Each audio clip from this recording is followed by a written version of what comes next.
ចាក់ថ្នាំពន្យាកំណើត2ខែហើយអត់ឃើញមករដូវ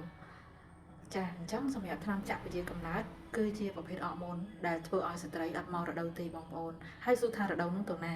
ចាសម្រាប់ថ្នាំហ្នឹងគឺវាជួយឲ្យស្ត្រីមិនមករដូវចាជួយឲ្យមេជីវិតញីនៅដៃស្បូនហ្នឹងមិនរីកធំចាមិនអាចបង្កកំណើតបានជួយឲ្យរំអិលមាត់ស្បូនខាប់ជាងមុនដែលធ្វើឲ្យការចូលរបស់មេជីវិតបុរសហ្នឹងគឺមិនអាចចូលបានទី2គឺមេជីវិតញីនៅដៃស្បូនមិនអាចរីកធំដើម្បីទទួលការបង្កកំណើតបានទី3ធ្វើឲ្យស្រទាប់ក្នុងស្បូនស្ដើងមានន័យថាស្រទាប់រដូវស្រទាប់អង្គលំនឹងស្ដើងដែលមិនអាចឲ្យស្ត្រីនឹង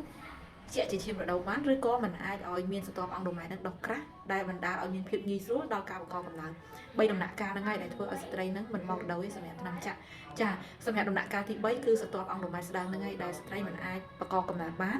ហើយស្ត្រីមិនអាចចាក់ជាឈាមរដូវបាននេះជាដំណើរការរបស់ថ្នាំចាក់អញ្ចឹងបងប្អូនចាក់មិនមករដូវអត់មានទៅណាទេបងប្អូនគាត់ថាវាអត់ផលិតចាវាអត់ផលិតជាស្ទាប់រដូវនឹងដុះណាអញ្ចឹងស្ត្រីមិនបាច់បារម្ភថាប្រើថ្នាំចាក់យូរទៅរដូវទៅកក់កុញនោះណាអីអត់មានទេចាអត់មានទេអញ្ចឹងគឺសកម្មភាពរបស់វាបែបហ្នឹងឯងអញ្ចឹងបើសិនជាមិនមករដូវក៏មិនជាបញ្ហាដែរបន្ទាប់ពីបងប្អូនឈប់ចាក់6ខែទៅ9ខែឬទៅ1ឆ្នាំ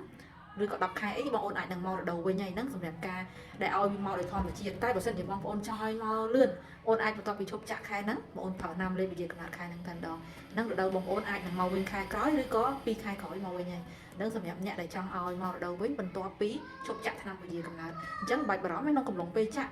សួរថាចាក់ទៅប៉ះពាល់អីអត់សម្រាប់ថ្នាំចាក់វិជាកំណត់គឺមិនប៉ះពាល់អីទេគឺវាជួយការពារជំងឺមហារីកកសោពងញីវាជួយការពារស្ត្រីពីជំងឺរលាកអាងទឹកគៀកផងដែរសម្រាប់អត្ថប្រយោជន៍របស់វាសំខាន់ទៅលើថ្នាំចាក់ហើយស្ត្រីដែលភ្លេចអាសាភ្លេចច្រើនឬលេបថ្នាំវិជាកំណត់ភ្លេចរហូតអញ្ចឹងប្រើមធ្យោបាយនេះគឺល្អសម្រាប់ស្ត្រីអញ្ចឹងការចែករំលែករបស់ខ្ញុំប៉ុណ្ណឹងបើសិនមានចម្ងល់ទេបងអាចសួរក្នុង comment ខាងក្រោមបានអរគុណច្រើនចា៎